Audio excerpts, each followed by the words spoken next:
It is very hard for archaeologists to explain how that was done. That's why I'm more interested not in how the Egyptians built the pyramids, but how the pyramids helped to build Egypt.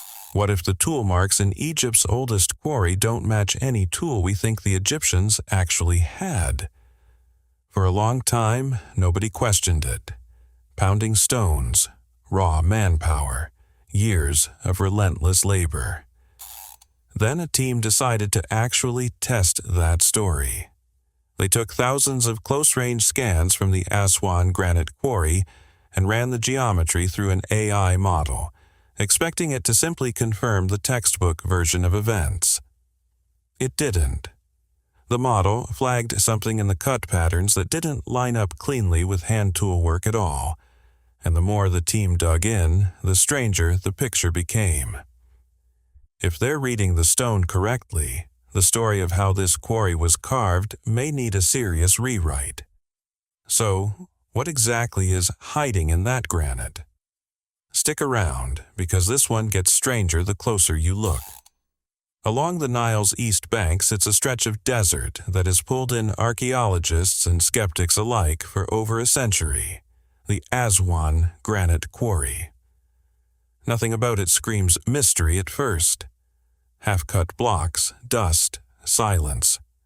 Most tour groups are in and out inside 20 minutes. Then someone gets close enough to actually run a hand over the rock. Because the rock is where this gets weird. We're not talking about limestone here. We're talking about granite, one of the toughest stones ancient builders ever chose to work with. Rated around a 7 on the Mohs hardness scale, granite fights back against anything trying to cut it. Oh, modern stonemasons still need diamond blades and serious horsepower to get through it cleanly. Hold on to that fact, because it matters for what comes next. Running across huge sections of the quarry are long, curling grooves, spaced almost identically apart. The lines don't look chopped out. They look drawn, like a single continuous pass across the rock. In places, one groove melts directly into the next, forming a rippled, almost woven texture. No jagged gouges, no wild scatter, none of the messy variation you'd expect from thousands of individual hammer blows. Which is exactly why first-time visitors tend to do the same double take. They stop, they crouch down, and they ask the obvious question, is this actually 4,000 years old? Because on first look, it reads like machine work, not muscle work. Nobody claims that impression settles the debate, but it's exactly why this quarry keeps pulling people back into the argument. The textbook answer hasn't changed much in 100 years. Mainstream Egyptology says the builders used dolerite hammerstones, an extremely dense rock, sometimes lumped in with diorite, pounded directly against the granite until fragments gave way, over and over, for as long as it took.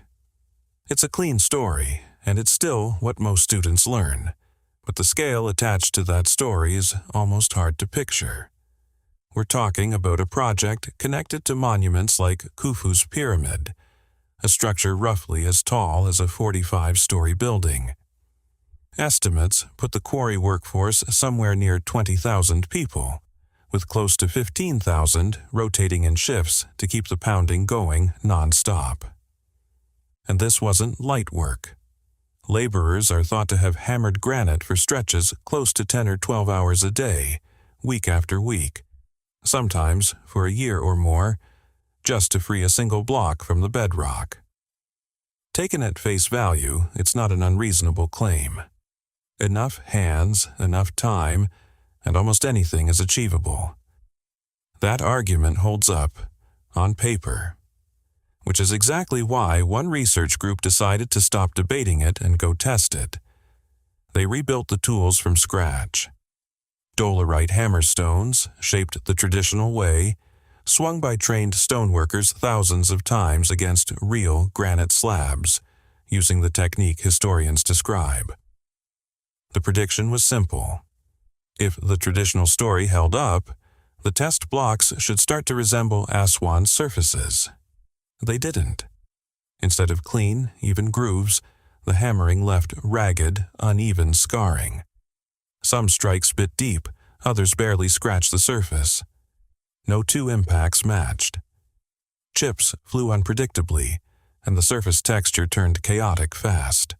No sweeping curves, no even rhythm, just the normal mess you'd expect from human hands. What stood out most wasn't that the test failed, it was the way it failed. As the session wore on, consistency got worse, not better. Arms tired, grips slipped, swing angles drifted, and the harder people pushed for speed, the messier the marks became. Which tracks, because that's just how bodies work. Nobody, no matter how skilled, can repeat a motion with mechanical precision forever. Without meaning to, the experiment poked a hole straight through an assumption most people never thought to question. Now, put those test blocks side by side with the real quarry surfaces. The gap is obvious. Aswan's actual grooves sweep in smooth, matched arcs, spaced with a regularity that looks less like effort and more like repetition at a fixed rate. That kind of uniformity raises a flag on its own. Fatigue happens, grips shift. No two swings land the same twice. That's just biology. And yet the marks at Aswan barely show any of that natural drift, which is where the mainstream account and the physical stone start to pull in different directions. So the team tried a different approach entirely. Instead of leaning on opinion, they leaned on data. Rather than ask the AI what tools the Egyptians should have used, they asked it to read the stone cold, with zero context. Step 1 was building a hyper-detailed digital twin of the quarry using photogrammetry. Thousands of overlapping photos stitched into a 3D model, precise enough to rotate, zoom, and measure from any angle. Then, that model went into the AI for pattern analysis. This is where things get interesting. The system wasn't told this was Egypt. It wasn't handed the traditional theory, and it wasn't asked to defend or attack any narrative. Its only job, measure the geometry and compare it against a library of known tool signatures, ancient and modern alike. Nothing else. Across more than 900 individual grooves, it logged curvature, entry angle, groove depth, and spacing consistency for every single cut. That's the kind of workload that would take a human team years to finish by hand. But software doesn't get tired, doesn't lose focus, and has no stake in which answer wins. Human specialists, by contrast, tend to interpret ambiguous evidence through whatever theory they already trust. The model carried none of that baggage. It only looked at angles, curves, and distances. When the run finished, one number jumped out immediately.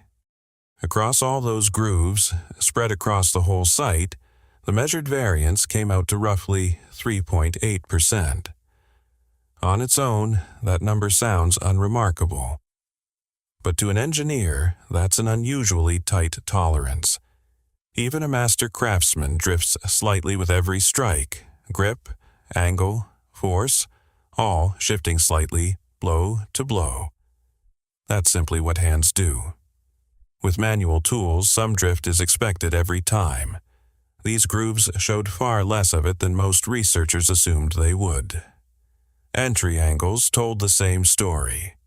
Consistent to within roughly 2 degrees across hundreds of separate cuts, no matter where in the quarry they were taken from. Hundreds of cuts. Different spots. Same angle, over and over. Holding that angle by hand, repeatedly, would be a serious feat. For the researchers, this is where the conversation stopped being purely historical. It turned into an engineering question. Because when the AI compared the groove signatures against a database of tool profiles, from Bronze Age implements up through modern industrial cutters, the closest matches weren't ancient at all. Diamond-tipped rotary blades, abrasive water jet cutting, ultrasonic vibration tools, all different technologies, all sharing one trait, repeatability. A machine doesn't get tired at hour 6. It doesn't unconsciously adjust its grip. Cut 1 and cut 900 look the same. That's the signature the model kept flagging. The overall confidence on an industrial-style rotary match landed around 91%. That alone was enough to reignite the debate. But there was more waiting underground. Tucked throughout the site are narrow shafts, some sinking 25 to 40 feet into solid rock, barely wide enough for a person to turn around in. Inside them, the same curved, rhythmic grooves seen out in the open quarry. Same spacing, same depth, same signature, which is a problem for the swing and strike theory. A hammer only works with room to build momentum. Most estimates put that at close to 2 feet of clearance. Take that space away, and the force collapses. Yet, inside these cramped shafts, the marks look nearly identical to the ones in open air. When researchers fed those shaft measurements into the model, it flagged the same issue. A tool relying on backswing would struggle badly in that footprint, while a tool applying direct, continuous pressure wouldn't need the room at all. From there, the investigation went microscopic. Repeated hammer blows typically shatter the crystal structure just beneath a cut, leaving a mess of internal fractures. Under magnification, many of Aswan's cuts instead showed clean shear lines, almost no deep fracturing, faint spiral striations, and localized heat traces consistent with friction rather than impact. Researchers also recovered trace corundum, an abrasive mineral nearly as hard as diamond, embedded in some samples. Individually, each detail is debatable. Together, they started forming a pattern that pointed away from simple pounding. Then came the timeline twist. Ochre painting sitting directly on top of some of these cuts suggests the carving predates the artwork, and some estimates place that art thousands of years before Egypt's early dynastic era, which would push at least some cutting deep into the pre-dynastic period. When the model compared groove precision against estimated age, the relationship ran backward. The oldest cuts looked the sharpest, while later work looked rougher and more improvised. That's the opposite of how technology is supposed to progress, which raises an uncomfortable question. Was something lost along the way? There's also a spatial pattern worth mentioning. Many of the oldest cuts appear to trace natural mineral seams and weak zones inside the granite. The same hidden fault lines modern quarrying firms spend serious money mapping before they ever pick up a tool. The model put roughly 86% confidence on that alignment being real rather than coincidence.